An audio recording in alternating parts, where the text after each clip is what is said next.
नमस्कार दोस्तों, मैं actor Manoj R Pandey. Good morning दोस्तों। मैं आप लोगों से कुछ ख़ास बातें शेयर करने आया हूं। परिस्थिति बहुत नरम है, हालात बहुत ख़राब हैं। कुछ शेयर करूं उसके पहले मैं एक दलाल के बारे में आपसे कुछ बात करूंगा जो चंद लाइनों में ही ख़त्म हो जाएंगी। दोस्तों, कल मैंने एक लाइव वीडियो देखा जिसमें एक दलाल कह रहा था कि उसने मुझे मेरे लाइव में मैं अपने लाइव में दारू पीकर बोल रहा हूँ। तो मिस्टर दलाल, मैं आपको बता दूं, मनोज आर पांडे न दारू पीता है, न उसे कोई नशा है। इस बात का सबको पता है। तो फेक पब्लिसिटी लेना बिल्कुल बंद कर दो। झूठ बोलकर जनता को बेवकूफ़ बनाना बंद कर दो। मैं फिर से बता दूं, मनोज आर पांडे न दारू पीता है, न उसे कोई नशा है। इस बात का पूरी इंडस्ट्री को पता है। तो अपने कान में तेल डाल के ध्यान से सुन लो। दोबारा गलत रूमर, गलत बातें मत करना, वरना तुम्हें चढ़ाने वाले तुम्हें चढ़ाकर भाग जाएंगे। और जिस दिन तुम मेरे रूबरू आ गए, उस दिन तुम बढ़िया से कुटा जाओगे, कन्फर्म कुटा जाओगे। और क्या कह रहे थे? हूँ। तो मिस्टर दलाल, मैं हूँ नहीं करता। मैं तुम जैसे दलालों को ना हुमुच देता हूँ और लीद निकल जाती है। ये जो लोग मुझे जानते हैं ना, उन सबको पता है। मैं तुमको नहीं जानता, लेकिन तुमको मैं ये ज़रूर कहूँगा, तुम मुझे पूरी तरह जान लो। क्योंकि जिस दिन तुम मेरे सामने पड़े ना, तुमको मैं कुत्ते की तरह मारूंगा। ये बात याद रखना। इस वक्त देश का माहौल बहुत ख़राब है और तुम ऐसी बेवकूफ़ों वाली बातें करते हो, पब्लिसिटी बटोरने के चक्कर में लगे रहते हो। शर्म नहीं आती तुमको? ऊपर मुंह करके थूक लो, तुम्हारे लिए यही सही है। माफ़ करना दोस्तों, पर मैं इतना ज़रूर कहूँगा कि मैं डेली जॉगिंग पर आता हूँ। आज मुझे बहुत अफसोस हो रहा है। मैं डेली देखता हूँ कि जहाँ मैं जॉगिंग पर आया हूँ, यहाँ रोज़ भीड़ कम होती जा रही है। भीड़ क्यों कम हो रही है, ये आप लोगों को भी पता है। लोगों के दिल में कोरोना का डर। अभी कितना टाइम हो रहा है? 6:12 हो रहे हैं। मैं आप लोगों को दिखाता हूँ। ये देखिए, सुनसान सड़क। ये देखिए, इक्का दुक्का आदमी। यहाँ देख रहे हैं? यहाँ भी दूर दूर तक सिर्फ और सिर्फ एक आधा आदमी। अब मेरे पीछे देखिए, बड़ा सा गार्डन है। कितने लोग दिख रहे हैं आपको?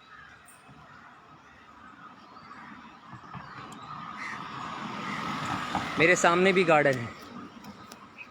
ये देखिए, कोई नहीं है। दोस्तों, मैं आप लोगों से भी कहूँगा कि जो हम या आप, कोई भी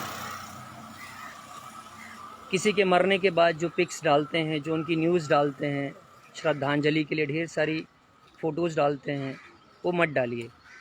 क्योंकि रोज़ रोज़ लाशें देख देख कर रोज़ रोज़ लोगों के मरने की खबरें सुन सुनकर लोग डर से गए हैं और डरते हुए जा रहे हैं। तो बिल्कुल, जो मर रहा है वो भी हमारा आपका ही भाई है, जो डर रहा है वो भी हमारा आपका ही भाई है। मीडिया तो चीज़ों को हाइप करके दिखाई रही। मैं नहीं कहता कि मीडिया गलत है, बट कहीं ना कहीं कोरोना एक हैंगओवर बन गया और लोग डर गए हैं उससे। तो सोशल मीडिया पर भी ये मर गए, वो मर गए, ज़्यादा मत डालिए। किसी को श्रद्धांजलि देनी है तो दिल से दे दीजिए। और श्रद्धांजलि हम आप किसको दें? जो अकाल मृत्यु मरा है उसको। हम क्या श्रद्धांजलि देंगे? हम शोक से ही बाहर नहीं आ पा रहे हैं। कोई दिन ऐसा नहीं जाता दोस्तों, कोई दिन ऐसा नहीं जाता जिस दिन मैं कम से कम 6 से 12 लोगों की खबरें ना सुन लूँ कि ये मर गए हैं, वो मर गए हैं, वो मर गए हैं। मैं खुद भी परेशान हो गया हूँ। एक्चुअली सही कहूँ तो अपनों को खोते खोते ना मैं भी डर गया हूँ।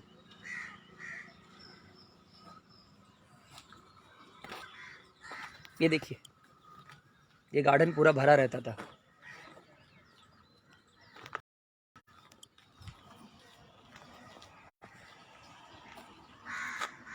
तो बिल्कुल भी कोई भी श्रद्धांजलि की फ़ोटो, कोई मर गया उसकी खबरें मत डालिए।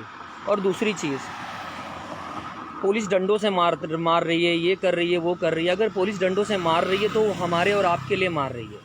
हमारे माँ बाप अगर हमको मारते हैं तो हमारी गलतियों के लिए मारते हैं, ताकि हम सुधर जाएं, हमारे हित के लिए वो अच्छा होता है, इसलिए हमारे माँ बाप मारते हैं। पुलिस को हमने पावर दिया है कि वो हमारी रक्षा करे।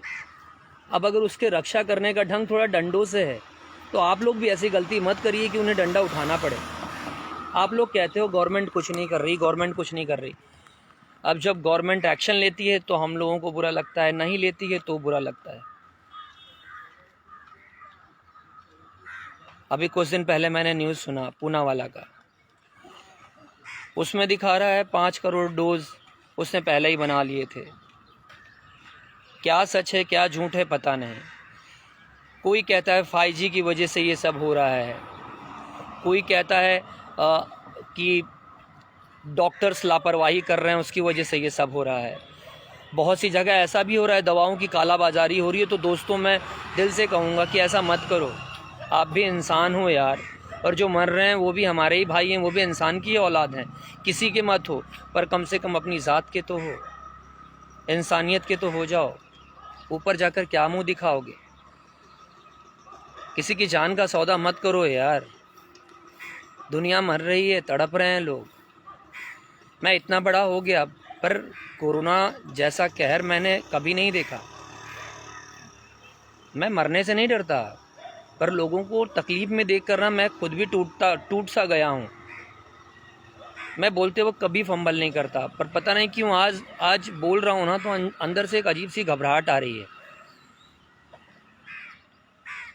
मैं यहीं जॉगिंग के लिए आता था, गार्डन जाता था, यहाँ बहुत सारी भीड़ रहती थी। मैं दिखाऊंगा आप लोगों को जब कोरोना ख़त्म हो जाएगा। यहाँ बहुत सारी भीड़ रहती थी, पर आज देख रहे हैं आप लोग 6:17 हो रहे हैं पर भीड़ बिल्कुल नहीं है। और ये जो चंद बेवकूफ़ घूम रहे हैं यहाँ की वहाँ, अपनी TRP बढ़ाने के चक्कर में गलत न्यूज़ फैला रहे हैं, गलत रूमर फैला रहे हैं। जो राजनेता हैं, अभी कभी रात में ही मैंने एक न्यूज़ देखी कि बहुत सारी एम्बुलेंस है छपरा में, किसी नेता के यहाँ उसको छुपा कर रखा गया था। तो ऐसे मत करो नेताजी। जिस दिन आपका कोई मरेगा ना, उस दिन आपको समझ में आएगा कि मौत क्या होती है, दर्द क्या होता है। थोड़ा सा रहम करो जनता पर, अपना समझकर आपको चुनते हैं। माफ़ करना दोस्तों, मैं सबका जवाब नहीं दे पा रहा हूँ, क्योंकि जो मैं बोल रहा हूँ वही हम सबके लिए, सरकार से मैं गुहार कर रहा हूँ कि प्लीज़ ध्यान दो हमारा, एम्बुलेंस वगैरह मत छुपाओ। सरकार अगर कोशिश भी कर रही है कि दवाओं की कालाबाजारी पर रोक लगाए, तो कालाबाजारी कौन रहा है? हमारे और आपके जैसे ही लोग। क्यों कर रहे हो ये सब? कमाने के लिए कुछ और नहीं बचा है? ये घटिया कर्म कर रहे हो? मत करो यार, मत परेशान करो। डॉक्टर्स को मत मारो। आपको पता है वही नहीं रहेंगे तो कौन देखभाल करेगा? सबसे बुरा तो ये लगता है कि आप बड़ी बड़ी बातें करते हैं, चाहे हमारी तरह बहुत सारे लोग हैं, जितनी जनता है मैं सबके लिए कह रहा हूँ, सब बड़ी बड़ी बातें करते हो, पर जब आपके घर का कोई सदस्य मर जाता है ना, तो बहुत से ऐसे भी लोग हैं जो उसकी डेड बॉडी लेने भी नहीं जाते हैं। एक न्यूज़ मैंने देखी कि एक कर्मचारी है जो हॉस्पिटल का, जो डेड बॉडी को, कोरोना पॉजिटिव डेड बॉडी को घसीट कर लेकर जा रहा है अकेला। ध्यान दीजिएगा, अकेला वो डेड बॉडी को घसीट कर लेकर जा रहा है। लोगों ने उसको न्यूज़ बना दिया कि कर्मचारी उसके साथ दुर्व्यवहार कर रहा है। अरे एक अकेला आदमी उसे घसीट कर नहीं ले जाएगा तो कैसे ले जाएगा? आपके घर का सदस्य मरा है, आप खुद उसे उठाने नहीं जा रहे हैं। अगर वो कर्मचारी हिम्मत जुटाकर उस कोरोना पॉजिटिव इंसान को घसीट कर क्या कैसे भी ले जा रहा है, तो क्या गलत कर रहा है? इसका मतलब आपसे ज़्यादा बड़ा इंसान है वो बिल्कुल गलत नहीं कर रहा है। तो किसी पर तोहमत मत मढ़ो यार, बिल्कुल मत मढ़ो।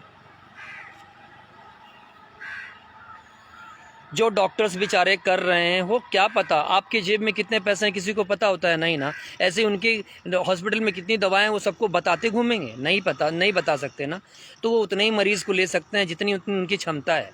ठीक है, 10 में 2-4 होते हैं दुष्ट, बेईमान होते हैं, तो इसका मतलब ये नहीं कि सबको सज़ा दी जाए। और मैं गवर्नमेंट से भी एक हम्बल रिक्वेस्ट करूँगा कि प्लीज़